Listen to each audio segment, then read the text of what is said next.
Your honour, আমি আপনি অনুমতি দিলে জামাল সাহেবকে কাঠগড় আইনে কিছু প্রশ্ন করতে চাই। অনুমতি দিলাম। ওই মেসে দেখে লাভ নাই, একটু পরেই তোমারে আমি ওই পারে পাঠানোর ব্যবস্থা করতেছি, খারাপ। আচ্ছা জামাল সাহেব, আপনাদের কি গত সোমবারে আপনার মসজিদে ইফতারি দেওয়ার কথা আনলে? হয়, ওই দিন আমার নানির মৃত্যুবার্ষিকী আনলে। তাইলে আপনার পরিবারের মানুষজন ওই দিন বিরিয়ানি দিতে চাইছিল, কিন্তু আপনি আপনার কিপটেমির কারণে বিরিয়ানির পরিবর্তে সুলামুড়ি দেওয়ার জন্য খুব পিটাপিটি করতে আসছিলেন। এটা কি আমি সত্যি বলেছি? হয়।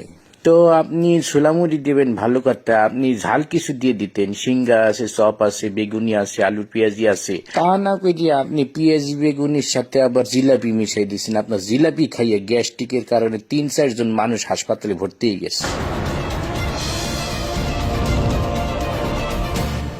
আচ্ছা, আমি মানলাম যে সমস্যা হয়েছে, কিন্তু তারা তো গ্যাস্ট্রিকের বড়ি খাইয়ে আইতে পারে। জামাল সাহেব, গ্যাস্ট্রিকের বড়ি খাবে না না খাবে এইটা প্রত্যেকের ব্যক্তিগত ব্যাপার।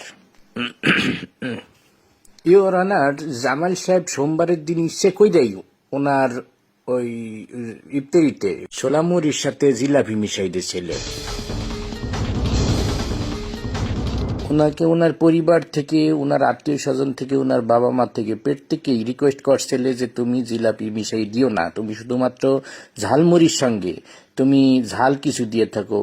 কিন্তু না, উনি কারো কথা শুনলেন না।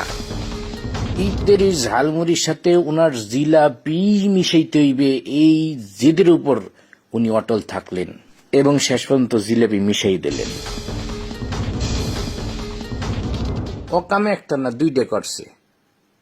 একে তো জিলাপি মিশাইছে, আবার বাজারের থেকে উনি বুন্দিয়া কিনে এনে ওই বুন্দিয়াটা মিশাই দিছে ওই ঝালমুড়ির সঙ্গে। তারপরে যা হওয়ার তা হইলে 14 জন মানুষ হাসপাতালে, 3-4 জন টয়লেটে দৌড়াইতে আছে, তো দৌড়াইতেই আছে, রোজাটাই শেষ। সমস্ত সাক্ষ্য প্রমাণের ভিত্তিতে আদালত মিস্টার জামালকে মুড়ি এবং ছোলার সাথে জিলাপি এবং বুন্দিয়া মিশানোর অপরাধে সশ্রম কারাদণ্ডে দণ্ডিত করে দিলে।